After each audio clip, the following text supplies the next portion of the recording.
নবীজি সাল্লাল্লাহু আলাইহি ওয়াসাল্লাম শুধুমাত্র আবু জাহাল আর ওমর ইবনে খাত্তাবের জন্যই দোয়া করে ক্ষান্ত হয় নাই। তার চাচা ছিলেন আবু তালিব। আবু তালিব মৃত্যু শয্যায় যখন পড়ে যায়, ওই সময় আবু তালিব রাহমাতুল লিল আলামিনের পাশে গিয়ে দাঁড়ালেন আর বললেন, চাচা কুল লা ইলাহা ইল্লাল্লাহ হাজ্জুল লাকা ইনদাল্লাহি ইয়াউমাল কিয়ামাহ। চাচা আপনি শুধু একটাবার বলেন লা ইলাহা ইল্লাল্লাহ মুহাম্মাদুর রাসূলুল্লাহ, এই শব্দটি, এই বাক্যটি আপনি চাচার বলতে হবে না। শুধুমাত্র লা ইলাহা ইল্লাল্লাহ যদি আপনি বলেন, আপনি ঈমান আনেন, আল্লাহর উপরে বিশ্বাস স্থাপন করেন, আমি নবী কথা দিলাম আপনাকে জানায়া দিলাম, কিয়ামতের ময়দানে আল্লাহর কাছ থেকে যেইভাবে করে আপনাকে জান্নাতে নিয়ে যাব। জোরে জোরে পড়েন না সুবহানাল্লাহ। আবু তালিব ডেকে ডেকে বলে, ভাতিজা শুধুমাত্র লা ইলাহা ইল্লাল্লাহ কেন বলবো? যদি বলি সম্পূর্ণই বলবো, মুহাম্মাদুর রাসূলুল্লাহ বলবো। আমি জানি তুমি সত্য নবী, আমি জানি তোমার রব সত্য রব, আমি জেনে শোনো আমি তোমার সত্য রবকে আর তোমাকে মানতে পারবো না। নাউজুবিল্লাহ। চাচার বিয়োগ ব্যথায় আসমানের দিকে একটু তাকালেন, সঙ্গে সঙ্গে আল্লাহ তাআলা আয়াতে কারিমা নাজিল করে দিলেন। সুবহানাল্লাহ। এত ভালোবাসতেন, এত মহব্বত করতেন নবীজিকে। যে হাদিসে কারিমা তেলাওয়াত করেছি, হাদিসে কারিমার অর্থ হলো, তুমি তোমার সন্তান সন্ততির থেকেও, আপন জনদের থেকেও, নিজের জীবনের থেকেও যে পর্যন্ত নবীজিকে ভালো না বাসতে পারবা, ততক্ষণ পর্যন্ত তুমি ঈমানদার আর মুমিন হতে পারবা না। সুবহানাল্লাহ। ভাইয়েরা আমার, একটি কথা দিলেন কান দিয়ে শোনেন, সবাই আমার দিকে ফোকাস দেন, একটা চক্ষু এদিক সেদিক দিবেন না। নবীর প্রতি ভালোবাসা কতটুকু আছে আমি সরাসরি আলোচনায় ঢুকে গিয়েছি। নবীর প্রতি ভালোবাসা নিয়ে যদি এক ফোঁটা চোখের পানি আপনার চোখ থেকে গড়ায় গড়ায় নাকের ডগা পর্যন্ত যদি আসতে পারে, আমার রাসূল ঘোষণা দিয়েছে আল্লাহ তার জীবনের গুনাহ সঙ্গে সঙ্গে মাফ করে দিবে। আরো জোরে জোরে পড়েন না সুবহানাল্লাহ। আবু তালিব দয়ার নবী, মায়ের নবী, রাহমাতুল লিল আলামিনকে ওই সময় শোনা দেন, হাবিব শোনো, তোমাকে আমি বিশ্বাস করি, এত পরিমাণ বিশ্বাস করি, তুমি পৃথিবীতে জন্মগ্রহণ করার আগে থেকে তুমি যে শেষ পয়গম্বর, এটা আমি আবু তালিব দিলে প্রাণে বিশ্বাস করি। সুবহানাল্লাহ। কেমন নবী ছিলেন আমার নবী? কি নবী আমরা পেলাম, যে নবীকে পৃথিবীতে আসার আগেই থেকে নবীর উপর বিশ্বাস স্থাপন গ্রহণ করেছে, সেই নবী আখির নবী। আর ওই নবীকে আমরা পাওয়ার পর আমরা ঈমান আনতে পারি না, বিশ্বাস স্থাপন করতে পারি না। হতভাগা আমাদের মতো আর কেউ নেই। জোরে বলেন ঠিক কিনা? ওরে যুবক ভাই, নবীজি সাল্লাল্লাহু আলাইহি ওয়াসাল্লাম পৃথিবীতে যখন তার বাবা আরজদার থেকে মায়ের গর্ভে যখন চলে যায়, যাওয়ার 6 মাস যখন তার মায়ের গর্ভে বয়স হয়, তার বাবা পৃথিবীর থেকে আলাদা হয়ে যায়। পৃথিবীর থেকে যখন আলাদা হয়ে যায়, বাবাকে জন্মের পরে দেখা না, জন্মের পরে কয়েকটা দিন মাত্র মাকে পেয়েছিল। পর কয়েকদিন পরে হালিমাতুস সাদিয়া রাদিয়াল্লাহু তাআলা আনহা চলে আসে। আসার পরে রাহমাতুল লিল আলামিনকে নিয়ে গেলেন তাইফের ময়দানে। একদিন নয়, 2 দিন নয়, একাধারে 2টি বছর আপন মায়ের কোলে ছিল না, আপন মাকে মা বলতে পারে নাই, নিজের মায়ের চেহারাটা দেখতে পারে নাই। 2 বছর কেটে গেলেন হালিমা সাদিয়া রাদিয়াল্লাহু তাআলা আনহার দরবারে। 2 বছর পরে যখন আমিনার ঘরে হালিমা সাদিয়া রাদিয়াল্লাহু তাআলা আনহা যখন নিয়ে আসলেন, আসার পরে আমিনা ডেকে ডেকে বলে, ওরে হালিমা রে, এই যে দেখো মক্কা নগরীতে কুরাইশ বংশের মধ্যে দুর্ভিক্ষ চলতেছে, আমার মুহাম্মদ যেন তেন সন্তান নয়।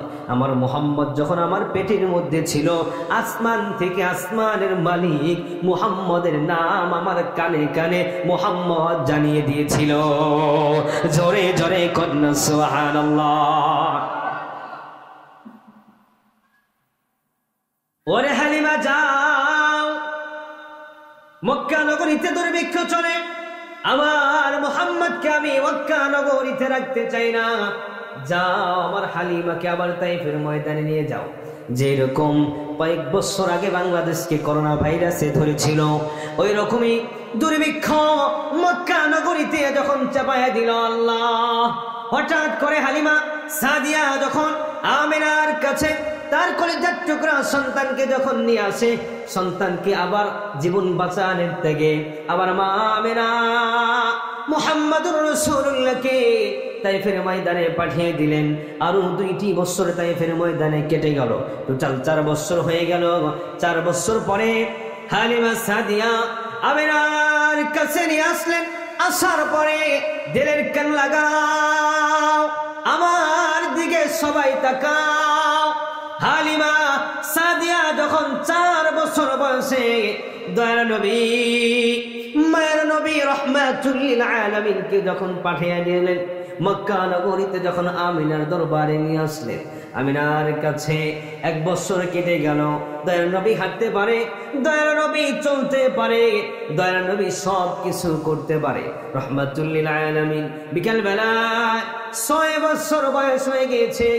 বিকাল বেলায় যখন তার সমবয়সী বন্ধুরা খেলাধুলা করে, বন্ধুদের সাথে মাঠে যায়, বন্ধুদের সাথে পয়গামে যায়। বন্ধুরা খেলাধুলা করার পরে বন্ধুদের বাবারা এসে বন্ধুদেরকে কোলে করে নিয়ে যায়। হাবিবা মা বন্ধুদের বাবার দৃশ্যগুলো দেখে দেখে তাকায়া তাকায়া তাকায়া তাকায়া থাকে। হাবিব আমার প্রতিদিন মাকে সন্ধ্যাবেলায় ডেকে বলে, মা জন্মের পর থেকে বাবাকে দেখলাম না, মা আমার বাবা কোথায়? ওরে মা, বাবার সন্ধানটা একটু আমাকে দাও। আমার বন্ধুরা বাবাকে বাবা বাবা বলে ডাকে, আমারও মন চায় আমার বাবাকে একটু ডাকি, আমারও তো মন চায় বাবার কোলে একটু বসি। মা একটু আমাকে জানাও আমার বাবা কোথায়? প্রতিদিন প্রতিদিন হালিমা প্রতিদিন আমিনা মুহাম্মদুর রাসূলুল্লাহকে ডেকে ডেকে বলে, বাজাননে তোমার বাবা ব্যবসা করার জন্য গিয়েছে, তোমার বাবা আসবে, বাবার জন্য অপেক্ষা করো। হঠাৎ করে একদিন বিকেল বেলায় রাহমাতুল লিল আলামিন মাঠে যখন বন্ধুদের সাথে খেলাধুলা দেখতে গিয়েছে, সবার বন্ধুরা ওই দিনকে এসে বাবা বন্ধুদেরকে বাচ্চাদেরকে নিয়ে যায়। বাবাকে যখন দেখেছে, রাহমাতুল লিল আলামিন বাইনা ধরেছে, আজকে যে পর্যন্ত আমার বাবা আমাকে না নিতে আসবে রে, ওই পর্যন্ত আমি আমার বাসায় যাব না। আমি না, সন্ধ্যা হয়ে গিয়েছে, গুথুলি গুথুলি হলুদ হলুদ রঙের সূর্য দেখা যায়। আমি না ডান দিকে তাকাই, দেখে মুহাম্মদকে পাই না, বাম দিকে তাকাই, দেখে মুহাম্মদুর রাসূলুল্লাহকে পাই না। বান্ধবীদেরকে জিজ্ঞেস করে, বলে তোমার সন্তানকে দেখি নাই। যাকে জিজ্ঞেস করে সেই বলে তোমার বাচ্চাকে দেখি নাই। 4 বছর যে সন্তানকে পাই নাই, 4 বছর পরে কলিজার টুকরা সন্তানকে পাওয়া যখন হারিয়ে ফেলে, না পাওয়া বেগ ব্যথায় মাছ দৌড়ায় দৌড়ায়, পাগলের মতো দৌড়ায়। হঠাৎ করে দেখে মুহাম্মদুর রাসূলুল্লাহ মাঠের এক কোণারে বসে বসে টুকরে টুকরে কান্না করে। আমিনা মুহাম্মদুর রাসূলুল্লাহকে দূর থেকে দেখে সন্তানকে জড়ায়া ধরে। এবার সন্তানকে বলে, কেন বাবা, কি হয়েছে, কাঁদো কেন? সন্তানকে বলে, বাবা তোমাকে কে কেউ মেরেছে? সন্তান বলে, না মা, কেউ আমাকে মারে নাই। তোমাকে কেউ গালি দিয়েছে? বলে, না কেউ আমাকে গালি দেয় নাই। তোমাকে কেউ আঘাত করেছে? না, কেউ আমাকে আঘাত করে নাই। তাহলে কি জন্য রে কান্দো? মায়ের নবী ডেকে ডেকে বলে, মা আজকে আমি দেখলাম মাঠে যতগুলো বন্ধুরা এসেছিল প্রত্যেক বন্ধুদেরকে তার বাবা এসে কোলে করে নিয়ে যায়। আমি আজকে নিয়ত করেছি যেই পর্যন্ত আমার বাবা আমাকে কোলে না নিবে ওই পর্যন্ত আমি মার ত্যাগ করবো না। মা সন্তানকে ধরে কান্দে, সন্তানও মায়ের গলা জড়ায় ধরে কান্দে। মা কান্দে কান্দে বলে, বাজার পুরানো ব্যথা মনে করে দিলি রে, তুই তো মাত্র কয়েকদিন যাবত বাবার কথা বারবার আমাকে জিজ্ঞেস করস। আমি তো আজকে 6টি বছর হয়ে গেল তোর বাবাকে পাই না।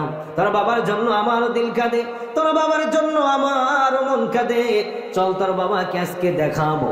এবারে চলে গেলেন আব্দুল মুত্তালিবের কাছে। আব্দুল মুত্তালিবকে বললেন, আব্বাজান আপনার নাতি মুহাম্মদ সাল্লাল্লাহু আলাইহি ওয়াসাল্লাম বাবাকে দেখার বায়না করেছে, আপনার নাতিকে নিয়ে আপনার সন্তানের কি একটু সাক্ষাৎ করাতে যাব, যদি একটু অনুমতি দিতেন। এবার আব্দুল মুত্তালিব আমার দিকে তাকান, এই যে বাজান চোখের পানি ছেড়ে দিয়েছে, এই যে বাজানের চোখ টলমল করতেছে বাবার কথা শুনে, আমার দিকে একটু তাকান। আব্দুল মুত্তালিব উম্মে আইমানকে সহ আরেকজন দাসীকে দিয়া আর রাহমাতুল লিল আলামিন সহ তার মাকে পাঠাইয়া দিলেন, সিরিয়ার দিকে যাও, আমার নাতিকে তার বাবার কবরটা দেখায়া দাও। রওনা করলেন, কাফেলা নিয়ে রওনা করেছেন। এবার যখন কাফেলা গিয়া বাবা আব্দুল্লাহর কবরের পাশে যখন দাঁড়িয়েছে, আমিনা সন্তানকে ডেকে বলে, বাজান যাও, ওই যে দেখো ওই জায়গায় তোমার বাবা। রাহমাতুল লিল আলামিন মায়ের দিকে তাকায় আর বলে, মা তোমার কাছে চাইলাম বাবার কোলে উঠবো, তোমার কাছে চাইলাম বাবার একটা ডাক শুনবো, তোমার কাছে চাইলাম বাবার গালের মধ্যে একটা চুমু দিব। ও মা, কেমন বাবা তুমি আমাকে দিলা, যে বাবা কবরের মধ্যে ঘুমায় আছে। কেমন বাবা দিলা 6 বছর পরে আমাকে, যে বাবা আমাকে ডাকতে জানে না, যেই বাবাকে আমি আব্বু বলে ডাকলে যেই বাবা উত্তর দেবে না, এমন বাবা কেন আমাকে দিলা? আমরা বলে, তোমার জন্য ভবিষ্যৎ উজ্জ্বল করার জন্য তোমার বাবা ব্যবসা করতে এসেছিল। ব্যবসা আসার পরে তোমার বাবা এই জায়গায় ইন্তিকাল করে। এই জায়গায় তোমার বাবাকে তোমার বাবার বন্ধু বান্ধবরা দাফন করে চলে যায়। কবর জিয়ারত করলেন। কবর জিয়ারত করার পরে রাহমাতুল লিল আলামিন যখন উম্মে আইমান সহ মা আমিনাকে নিয়ে যখন রওনা করলেন, আমার দিকে তাকাও যুবক ভাইরা, বৃদ্ধ বাবাজিরা আমার দিকে তাকাও। বেশি দূর যাই নাই, মাত্র 8 কিলোমিটার দূরে গিয়েছে। 8 কিলোমিটার দূরে যাওয়ার পরে রাহমাতুল লিল আলামিনের মার শরীরের মধ্যে তাপ উঠে গিয়েছে। আমিনা উম্মে আইমানকে বলে, দাসীরে কাফেলা থামিয়ে দাও, আমার শরীরটা ভালো লাগে না, আমার শরীরের মধ্যে কি রকম যেন ক্লান্তি ক্লান্তি ভাব আসতেছে। কাফেলা যখন থামিয়ে দিলেন, কাফেলা থামিয়ে দেওয়ার সঙ্গে সঙ্গে উম্মে আইমান আমিনা রাদিয়াল্লাহু তাআলা আমিনার মাথার মধ্যে যখন পানি ডালেন, যতটুকু ট্রিটমেন্ট করার দরকার ছিল ট্রিটমেন্ট শুরু করলেন। প্রথম দিন ট্রিটমেন্ট করেন, সুস্থ হয় না। দ্বিতীয় দিন ট্রিটমেন্ট করে, কোনো সুস্থ হয় না। তৃতীয় দিন জ্বরের তাপমাত্রা যখন বেড়ে যায়, যুবক ভাই জেলের কান দিয়া কথাগুলো শুনে যাও। তৃতীয় দিন যখন জ্বরের তাপমাত্রা যখন বেড়ে গিয়েছে, আমিনা এবার মুহাম্মদুর রাসূলুল্লাহকে বলে, ওরে উম্মে আইমান, আমার মুহাম্মদকে একটু আমার বুকের মধ্যে দে রে, মুহাম্মদকে বুকের মধ্যে একটু জড়ায়া ধরি। বুকের মধ্যে জড়ায়া ধইরা কান্না করে আর বলে, আব্দুল্লাহর জন্য তুই এসেছিলি এইখানে, আব্দুল্লাহকে তুই দেখতে এসেছিলি রে, আব্দুল্লাহকে দেখতে আইসা আমার বড় ভাই রে মুহাম্মদ, আমিনাকেও এইখানে দাফন করা যাবি। সন্তানের জন্য কান্দে। উম্মে আইমানকে ডেকে ডেকে বলে, উম্মে আইমান রে, আমার সন্তানের বাবা নাই, আমার মুহাম্মদের ভাই নাই, আমার মুহাম্মদের বোন নাই, আমার মুহাম্মদের টাকা নাই, আমার মুহাম্মদের পয়সা নাই, আমার মুহাম্মদের ক্ষমতা নাই, আমার মুহাম্মদের কিছু নাই রে। আর উম্মে আইমান কথা দে, কথা দে, আমার মুহাম্মদকে কষ্ট দিবি না, আমার মুহাম্মদকে নিজ দায়িত্বে আব্দুল মুত্তালিবের কাছে পৌঁছে দিবি। সন্তান যখন এই কথা শুনে, সন্তান মায়ের গলা জড়া দইরা দইরা কান্দে। সন্তানে বলে, মা কি অপরাধ করেছিলাম তোমাদের কাছে, বাবার কাছে কি অপরাধ করলাম? পৃথিবীতে আসার আগেই বাবা আমাকে ছেড়ে চলে গেল, এখন পর্যন্ত নিজেরটা নিজে করতে পারি না, এখনো আমি আমার নিজের কোন কাজকর্ম আমি করতে পারি না, তুমি মা আমাকে এখন চাইরা চলে যাইবা।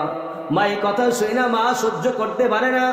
বাবার মৃত্যুতে বাবা সহ্য করতে পারে, মায়ের মৃত্যুতে সন্তান সহ্য করতে পারে, কিন্তু সন্তানের মৃত্যুতে বাবা কখনো সহ্য করতে পারে না, সন্তানের মৃত্যুতে মা কখনো সহ্য করতে পারে না। কান্না করতেছে। আমার নবী তো সেই নবী, যেই নবী রাহমাতুল লিল আলামিন, যেই নবীর দয়া মায়া বড়, যে নবী যখন শুনছে মা পৃথিবীর থেকে চলে যাব, নবী আমার কান্দে, মার গলা জড়ায়া ধইরা ধইরা নবী আমার কান্দে। হঠাৎ করে রাহমাতুল লিল আলামিনের মার দুনিয়ায় নাই, রূহ বের হয়ে গিয়েছে, দাফন কাফন হয়ে গেল। দাফন কাফন হয়ে যাওয়ার পরে কাফেলা পাঠিয়েছিল একদিনের জন্য। আব্দুল মুত্তালিব এই পাহাড়ের উঁচু টিলারে ওইটা তাকায়া থাকে, আমার কাফেলা আসে না। দ্বিতীয় দিন পাহাড়ের উঁচু টিলারে গিয়া তাকায়া থাকে, আমিনার কাফেলা আসে না। তৃতীয় দিন কাফেলা পাহাড়ের উপরে গিয়া তাকায়া থাকে, কাফেলা আসে না। আব্দুল মুত্তালিব বৃদ্ধা মানুষ পাহাড়ের উঁচু টিলারে দাঁড়ায়া যখন দেখেছে একটা কাফেলা সিরিয়ার দিক থেকে আসতেছে, এবারে দেখে কাফেলা আসে কিন্তু আমিনা কাফেলার সাথে নাই। আব্দুল মুত্তালিব পাহাড়ের উঁচু টিলার থেকে বুঝতে পেরেছে, কারণ আব্দুল মুত্তালিবের 10 জন সন্তানের মধ্য থেকে, সন্তানের যতগুলো স্ত্রী ছিল 10টা বৌমার মধ্য থেকে সব থেকে ছোট সন্তানের বউ আব্দুল্লাহর স্ত্রী আমিনাকেই বেশি ভালোবাসতেন। সুবহানাল্লাহ। পাহাড় থেকে ডাকে, কইরা আমার হামজা, কইরা আমার আবু তালেব, কইরা আমার আবু লাহাব, কই আসো তোমরা, জলদি করে দৌড়াও, আসো এদিকে আসো, দেখো ওই যে কাফেলা আমার আসে, কিন্তু আমার কাফেলার মধ্যে মুহাম্মদ আছে, উম্মে আইমান আছে, কিন্তু আমিনা আমার কাফেলার মধ্যে নাই। দাদাও দৌড়ায়, নাতিও দৌড়ায়, দাদাকে দেখে নাতি দৌড়ায়, নাতিকে দেখে দাদা দৌড়ায়, দাদাকে জড়ায়া দইরা দাদাকে জড়ায়া দইরা নাতি কান্দে, নাতিকে জড়ায়া দইরা দাদা কান্দে। বলে, কি হয়েছিল রে আব্দুল্লাহ, কি হয়েছিল রে মুহাম্মদ, কি হয়েছিল? বলে, বাবা দাদা, বাবা যে রোগে আক্রান্ত হয়ে ওই ময়দানে দাফন হয়েছে, মা সে রোগে আক্রান্ত হয়ে ওই ময়দানে দাফন হয়েছে। আব্দুল মুত্তালিব বলে, আমি বুঝেছিলাম যখন তুমি তোমার বাবাকে দেখার জন্য বায়না করেছিলা, তখনই বুঝেছিলাম আমিনা আর জীবিত অবস্থায় আমার বাড়িতে ফিরবো না। লম্বা কথা, যুবক ভাই। কয়েকদিন পরে আব্দুল মুত্তালিব মৃত্যু সজ্জায় যখন হয়ে যায়, মৃত্যু সজ্জায় হয়ে যাওয়ার পরে আব্দুল মুত্তালিব আবু তালেবকে ডাকে, ডেকে ডেকে বলে, আবু তালেব, আমি জানি আবু লাহাব আমার নাতিকে দেখবে না, আমি জানি হামজাও আমার নাতিকে দেখবে না, আমি জানি আমার আর বাদ বাকি 8টা সন্তান যে আছে, আব্দুল্লাহ ছাড়া 8টি সন্তানের মধ্যে কেউ আমার নাতিকে দেখবে না। আমি জানি রে আবু তালেব, তুমি আমার নাতি মুহাম্মদুর রাসূলুল্লাহকে দিলে প্রাণে ভালোবাসবা। সুবহানাল্লাহ। একটা জবানও বন্ধ রাখবেন না। আল্লাহু আকবার। আবু তালেবের কাছে আব্দুল মুত্তালিব হাতের মধ্যে দিয়ে দিলেন। এবার আবু তালেব একদিন নয়, 2 দিন নয়, 3 দিন নয়, 4 দিন নয়, 1 সপ্তাহ আর 2 সপ্তাহ নয়, 1 মাস আর 2 মাস নয়, 1 বছর আর 2 বছর নয়, একাধারে রহমাতুল লিল আলামিনকে আবু তালেব 45 বছর নিজের জীবনের থেকেও বেশি ভালোবেসেছেন। সুবহানাল্লাহ। একটা জবানও বন্ধ রাখবেন না। আল্লাহু আকবার। এর জবাকে ভাই আওয়াজ তোলে ডাক দাও না আল্লাহু আকবার। আর একটু জোরে পড়ো না আল্লাহু আকবার। আবু তালেব ভাতিজা মুহাম্মদুর রাসূলুল্লাহকে হাতে নিয়ে নিলেন। হাতে নিয়ে নেওয়ার পরে কয়েকদিন পরে একটা চিঠি আবু তালেবের কাছে এসেছে। চিঠির মধ্যে লেখা, আবু তালেব, আমি তাওরাত কিতাবের মধ্যে পড়েছি, আমি কিতাবের মধ্যে পেয়েছি এই জামানার মধ্যে কুরাইশ বংশে আব্দুল মুত্তালিবের ঘরে একজন সন্তান আসবে, যে সন্তান এই পৃথিবীর মধ্যে শ্রেষ্ঠ সন্তান হবে, যে সন্তান এই পৃথিবীর মধ্যে আখির পয়গম্বর হিসাবে আসবে। আমি এই কিতাবের মধ্যে পেয়েছি ওই সন্তান হবে আব্দুল মুত্তালিবের সন্তান, আব্দুল্লাহর সন্তানের সন্তান মুহাম্মদুর রাসূলুল্লাহ।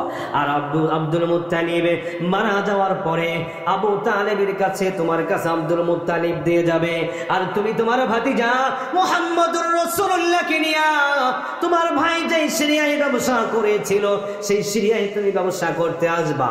ওরে আবু তালেব, চিঠির মধ্যে জানায়া দিলাম তোমার কাফেলার মধ্যে যতগুলো লোক থাকবে, ছোট থেকে শুরু করে বৃদ্ধা পর্যন্ত, একেবারে বড় পর্যন্ত, একজন লোকও যেন বাকি না থাকে আমি বাদশার রাজ দরবারে দাওয়াত না খাওয়ার জন্য। সুবহানাল্লাহ। আওয়াজ তোলে পড়েন না সুবহানাল্লাহ। চিঠির নিচে আবু তালেব স্বীকৃতি দিয়ে দিলেন, ঠিক আছে বাদশা নামদার, আপনি দাওয়াত করেছেন, আপনার রাজ দরবারের সামনে দিয়ে যেহেতু আমি যাব, অবশ্যই আমি আমার কাফেলার জনগণ সহ আপনার বাড়িতে আমি দাওয়াত খাবো। সুবহানাল্লাহ। ওরে জমাগ ভাই,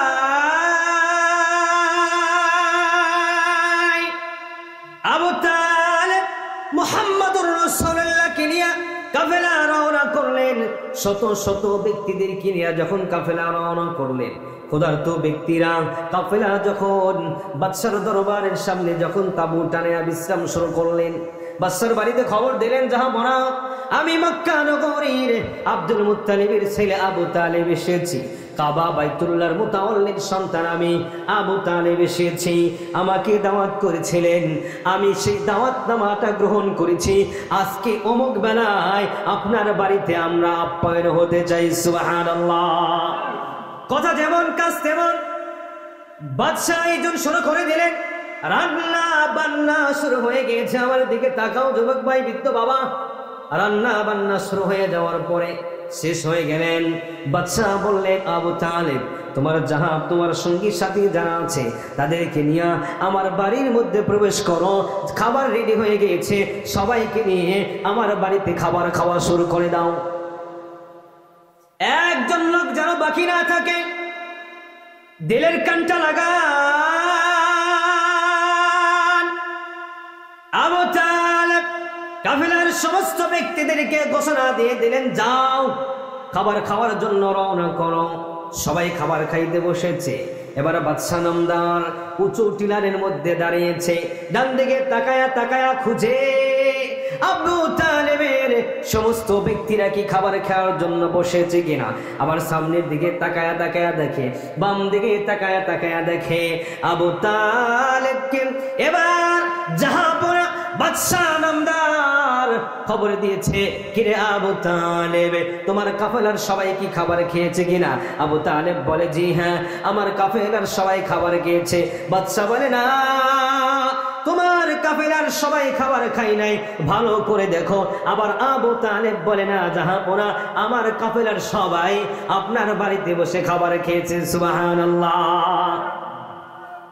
বাদশা নামদার ডেকে বলে, না আবু তালেব, তুমি তোমার কাফেলার সব লোককে না চিনতে পারলে কি হবে, কিন্তু আমি বাদশাহ তোমার কাফেলার সব লোককে চিনেছি। আমি যার জন্য হাজার হাজার টাকার আয়োজন করেছি, ওই ব্যক্তি কোথায়? তোমার কাফেলায় একজন শিশু বাচ্চা তোমার সাথে এসেছে, ওই বাচ্চা কোথায়? ওই বাচ্চা কেন খাবার না খাইলো? এটার জবাব দাও। কথা দিলাম আবু তালেব, শুনে রাখো, ওই বাচ্চার যদি কোনো ক্ষতি হয়, আমি বাদশা ঘোষণা দিলাম এক কিঞ্চিত পরিমাণ তোমাকে এই দরবার থেকে বের হতে দেব না। জোরে জোরে কন্যা সুবহানাল্লাহ। আবু তালেব ডানে বামে তাকায় পরে দেখা আসলেই তো সবাই খাবার খায়, কিন্তু ভাতিজা মুহাম্মদ নাই। এবার বলে, হ্যাঁ ঠিকই তো বলেছেন, ভাতিজা মুহাম্মদ কি তো পাই না। আপনি কেন মুহাম্মদ কি কিভাবে চিনেন? আমার ভাতিজা তো এই শহরে কখনো আসে নাই, আপনি তো মক্কা শহরে 6 বছরের মধ্যে যান নাই, কিভাবে আমার ভাতিজা মুহাম্মদ কি জানেন?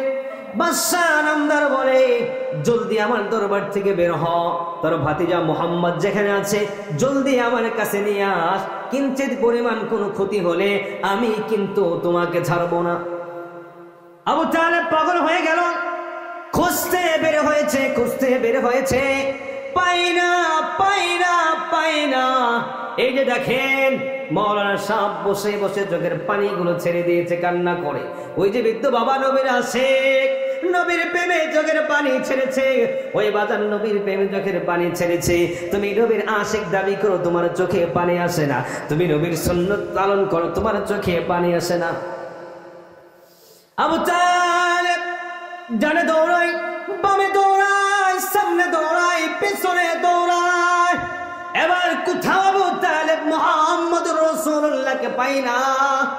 এবার আবু তালেবের মনের মধ্যে একটা উজান দিয়ে দিয়েছে, কাফেলা থামাইলাম জঙ্গলের মধ্যে, না জানি আমার ভাতিজা মুহাম্মদকে ভাগে খাইছে রে, না জানি আমার ভাতিজা মুহাম্মদকে হিংস্র কোন প্রাণীতে আঘাত করেছে।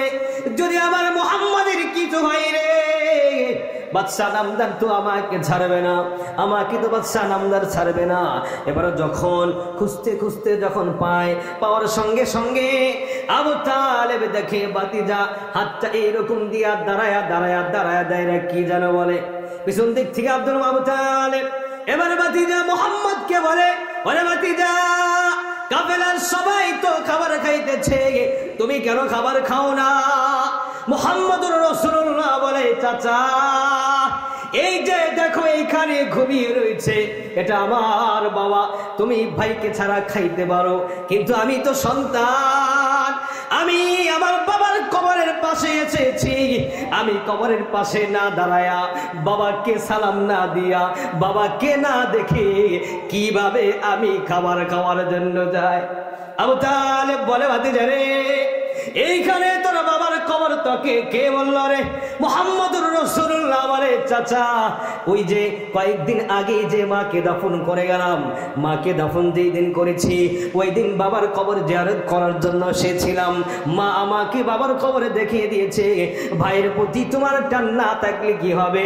মুহাম্মদের রক্তে দেহের মধ্যে আব্দুল্লাহর রক্ত বইতেছে, এই জন্য আব্দুল্লাহ ওই জায়গায় আছে, আমি আসার সঙ্গে সঙ্গে রক্তের টানে আমি মুহাম্মদ আব্দুল্লাহর কাছে এসেছি। তোমার টাঙ্গাইলের মধ্যে, টাঙ্গাইল শহরে বহু আছে কোটি কোটি টাকার মালিক। ঈদুল ফিতরের সময় সামনে আসতেছে, ঈদুল ফিতরের সময় বাসায় আসবে, মোল্লাকে ভাড়া কইরা নিয়া বাবার কবরের সামনে দাঁড়ায়া বলবে, একটু দোয়া করেন, 1000 টাকা দিব। হতভাগা সন্তান, মোল্লার দোয়া কবল হবে কিনা কোনো গ্যারান্টি নাই। তুই সন্তান যদি কবরের পাশে দাঁড়ায়া কিচ্ছু বলতে হবে না, শুধু হাত তুলে রব্বির হামহুমা কামা রাব্বায়ানি সগীরা বলতে দেরি হবে, তোর বাবার কবরের আযাব আল্লাহ মাফ করতে দেরি করবে না, ঠিক কিনা? ও টাঙ্গাইলবাসী, পায়ে হাত রেখে বলে যায়, মোল্লাকে ভাড়া না করে কবরের পাশে পাশে দাঁড়ায়া ঈদের দিন তুমি তোমার সন্তানকে না খাওয়া, তুমি তোমার ঈদের মাঠে যাও না, সন্তানকে ভালো পোশাক না পরায়া ঈদের মাঠে যাও না। তোমার বাবাও তো একদিন তোমাকে না খাওয়া, তোমার বাবা নিজে না খেয়ে তোমাকে খাওয়াইছে, তোমার বাবা নিজে না পড়ে তোমাকে পড়িয়েছে, তোমার বাবা নিজে শান্তি না করে তোমাকে শান্তি দিয়েছে। তোমার ওই বাবা আজকে কবরের মধ্যে কোন হালতে আছে তুমি জানো না। তোমার মোল্লার দোয়ার কোনো গ্যারান্টি নাই, কিন্তু খোদার কসম, আল্লাহর কোরআন হাতে নিয়ে তোমাদের সাথে কসম দিয়ে বলে যায় আল্লাহি তাল্লাহি, আল্লাহ জানিয়ে দিয়েছেন সন্তানের দোয়া কখনো বৃথা যায় না, বাবার দোয়া কখনো বৃথা যায় না। ওই কবরের পাশে দাঁড়ায়া চোখের পানি ছাড়তে তুমি দেরি করবা, আল্লাহ তোমার বাবার কবরটাকে জান্নাত বানাতে দেরি করবে না। কে আছো রে ওই বাবাকে ভালোবাসো, কে আছো রে ওই মাকে ভালোবাসো, জবান খুলে একবার আল্লাহকে ডাক দাও না আল্লাহ, আরো জবান খুলে ডাক দাও না আল্লাহ। মাওলা তোমায় ভালোবেসে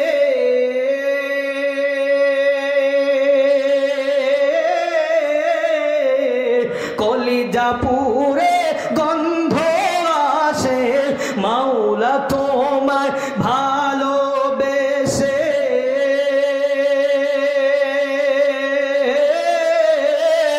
কলিজা পুরে গন্ধ আসে, আমি তোমার নূরে যাব মিশে, তোমার নূরে যাব মিশে, দূরে ঠেলে দিও না, পুরে পুরে চাই হো যে পাগলের ছিনা, পুরে পুরে চাই হইল এই যে পাগলের সিনা।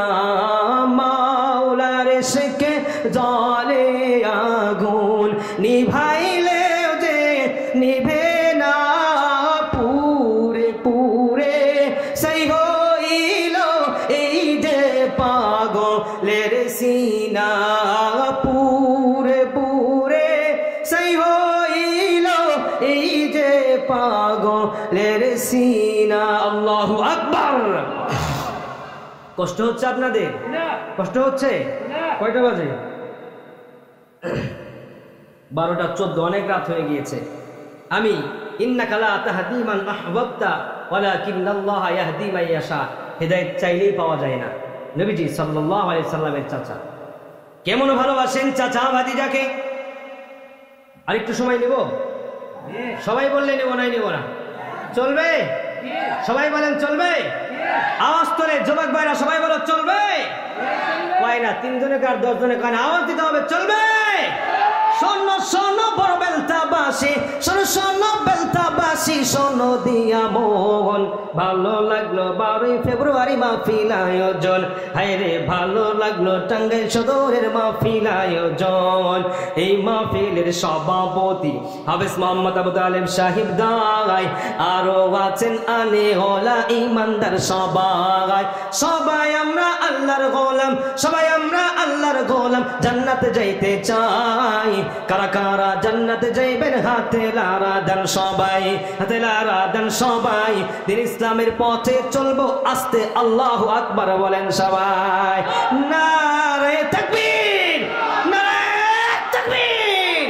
আল কোরআনের আলো, আল হাদিসের আলো, নারে তাকবীর।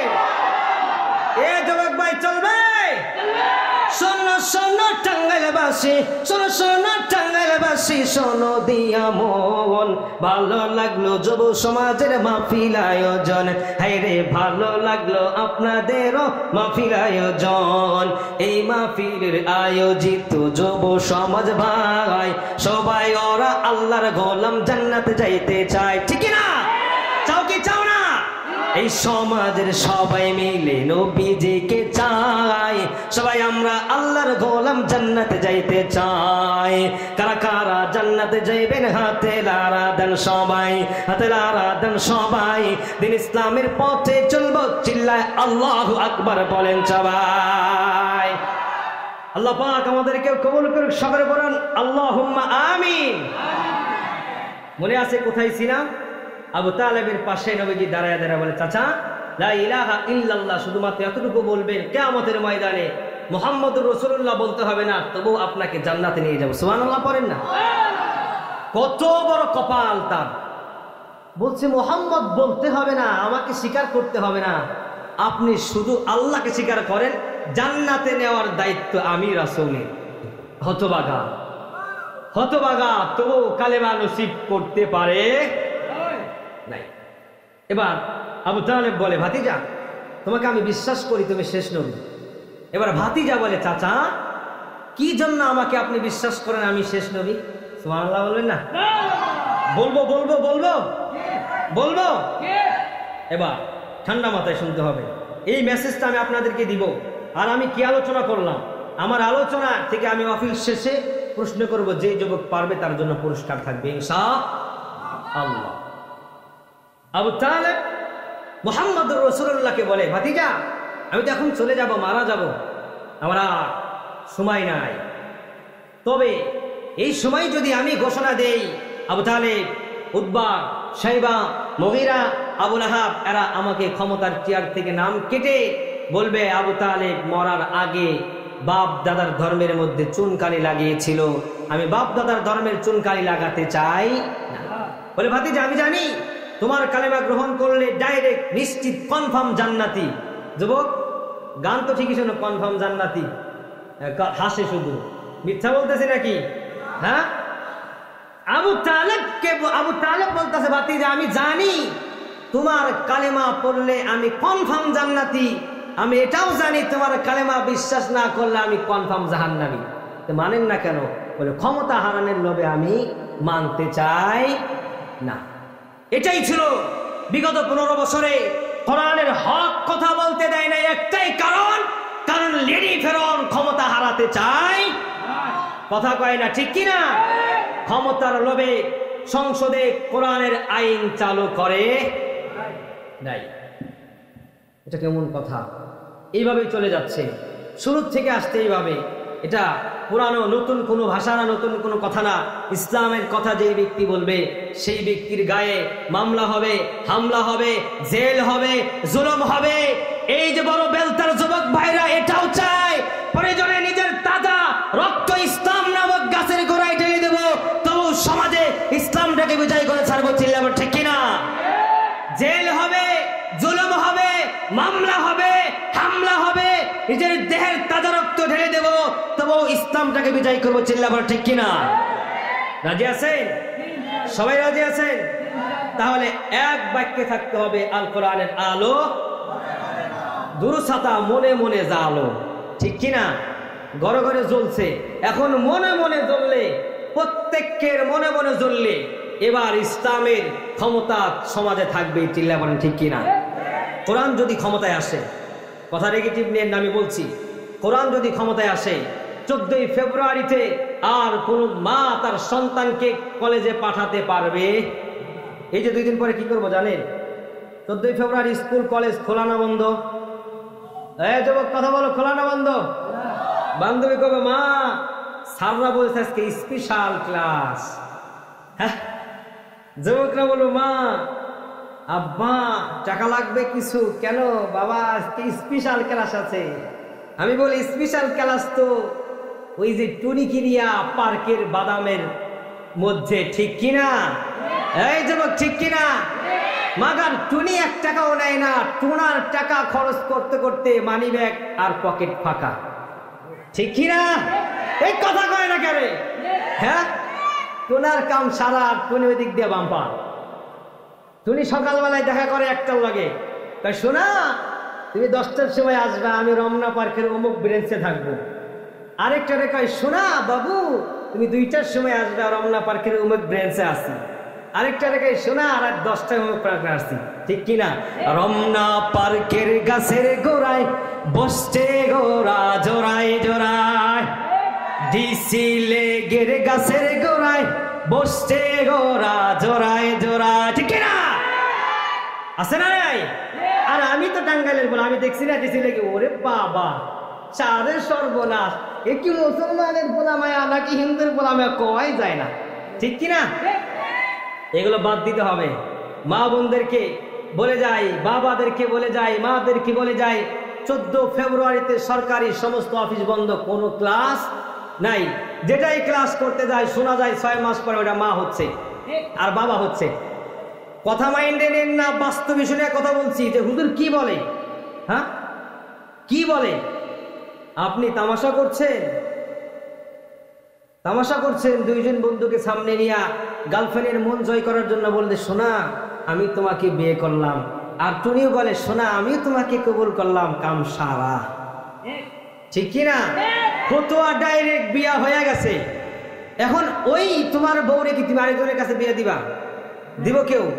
যেই ব্যক্তি কাবিন নামা করে বিয়ে করছে ওই ভোট দিকে যদি কেউ তাকায়, তোর চোখ আমি শকুনের মতো থাবা দিয়ে উড়িয়ে নিব।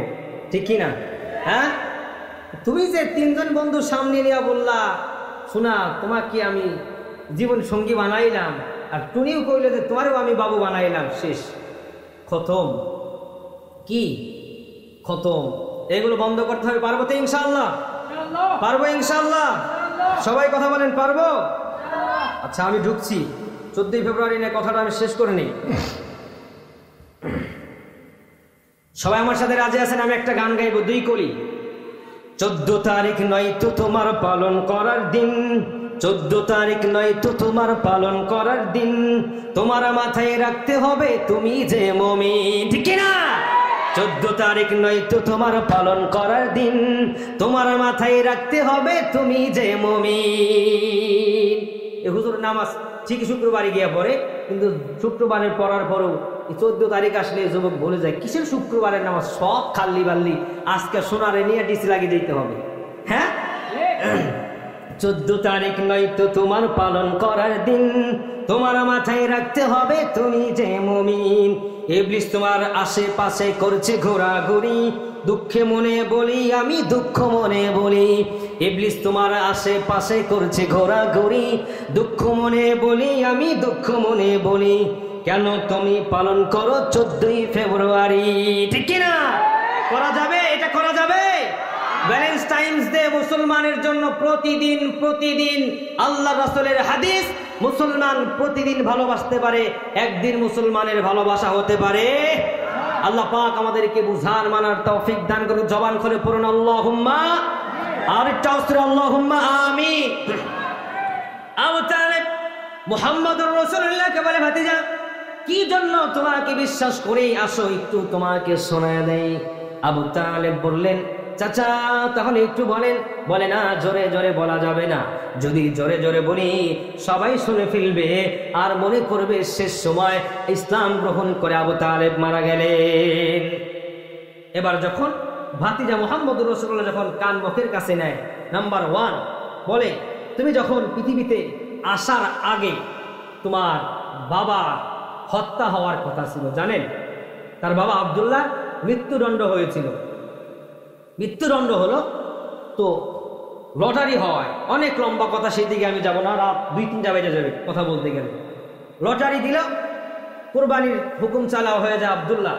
এবার মরিয়ম নামে একটা মেয়ে, উনি বুঝতে পেরেছে, উনি কিতাব পড়েছে, আব্দুল মুত্তালিবের 10টা সন্তানের মধ্যে একটা সন্তান থাকবে আব্দুল্লাহ, আর আব্দুল্লাহর গর্বে, আব্দুল্লাহর ওরসের মধ্যে থাকবে মুহাম্মদুর রাসূলুল্লাহ।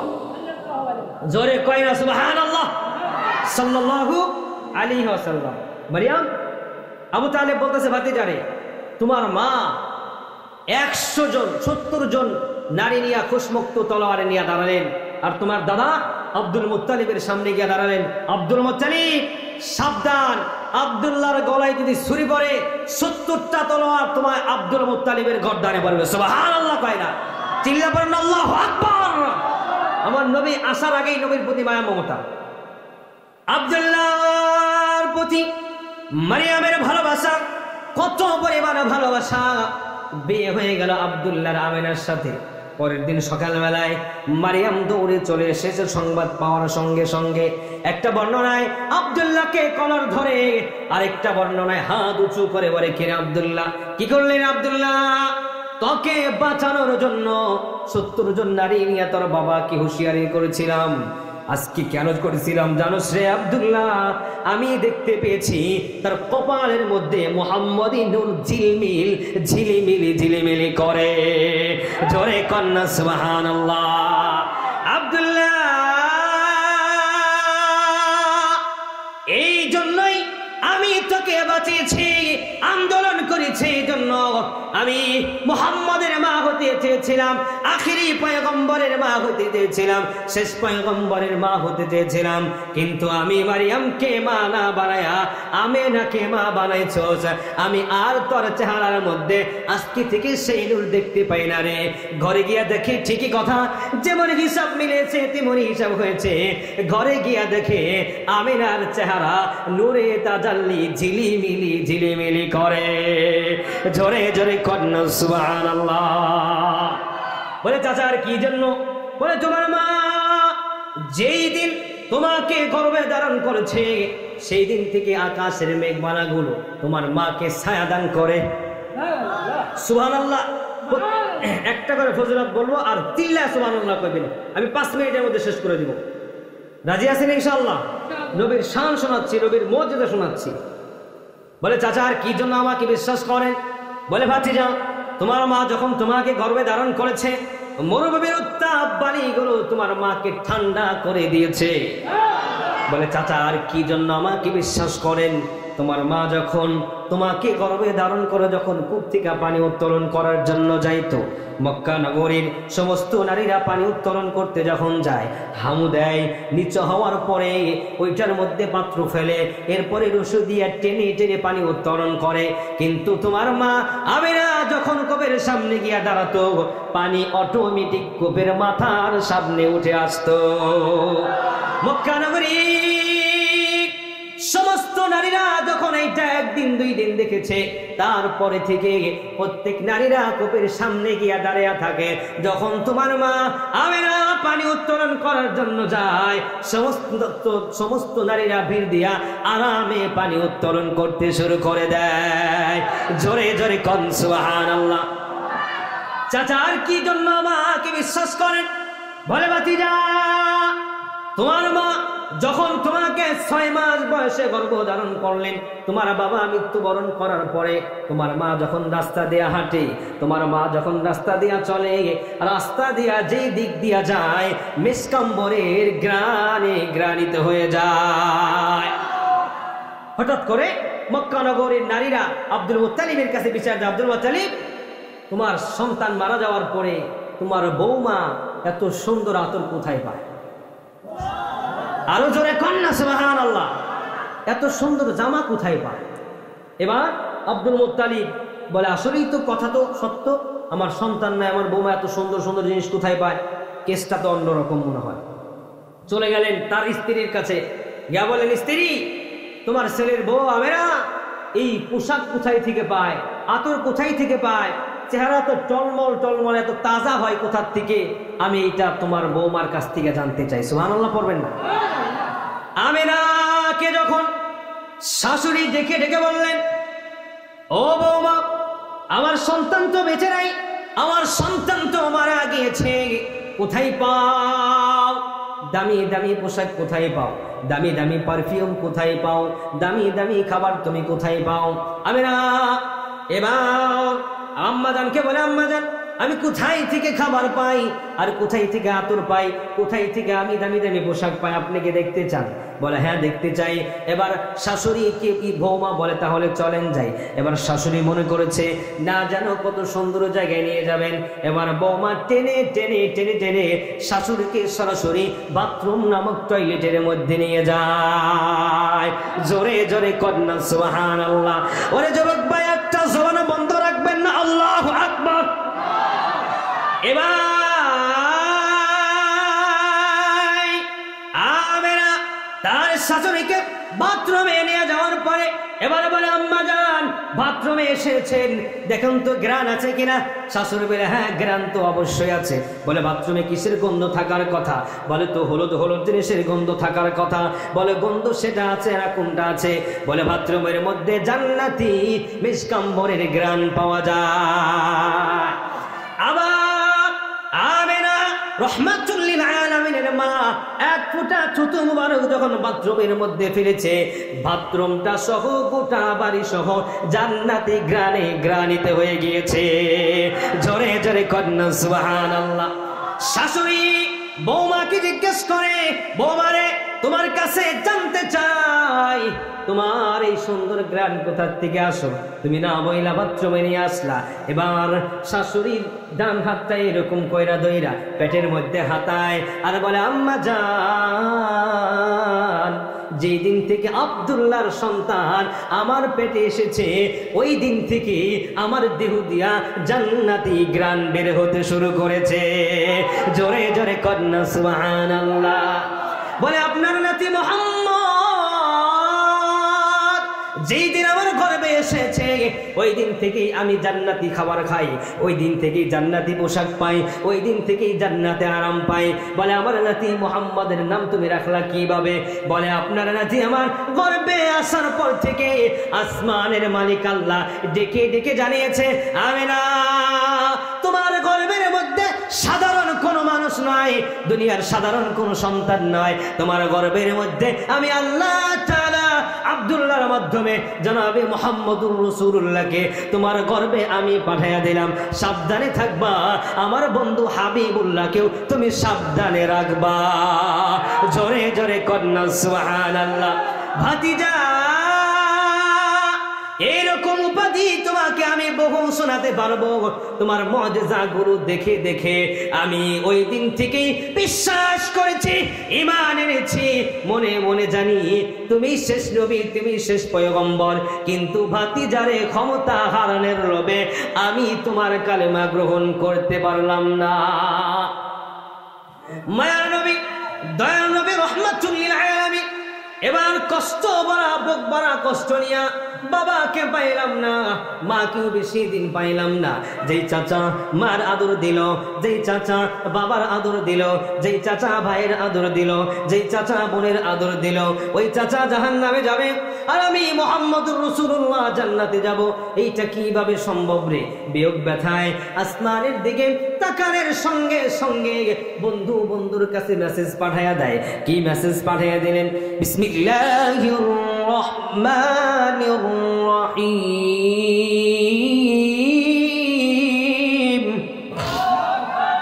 ইন্নাকা লা তাহদি মান আহবাবতা ওয়ালাকিন্নাল্লাহা ইয়াহদি মান ইয়াশা ওয়া হুয়া আ'লামু বিল মুহতাদিন। হাবিব, আমি আপনাকে হেদায়েত দেওয়ার জন্য পাঠাই নাই, মন খারাপ করার কোনো কিচ্ছু নাই। আমি আপনাকে হেদায়েতের রাস্তা দিয়ে পাঠিয়েছি। ইহদিনাস সিরাতাল মুস্তাকিম, সিরাতে মুস্তাকিম দিয়ে আপনাকে পাঠিয়েছি। আপনার কাজ হলো সিরাতে মুস্তাকিম দেখাবেন। যে মানবে সে জান্নাতি, আর যে মানবে না সে জাহান্নামী। চিল্লায়া পড়েন ঠিক কি না? আল্লাহ পাক রব্বুল আলামিন আমাদেরকে সেই কোরআন, সেই হাদিস মানার তৌফিক দান করে সকল পূরণ। আল্লাহুম্মা আমিন।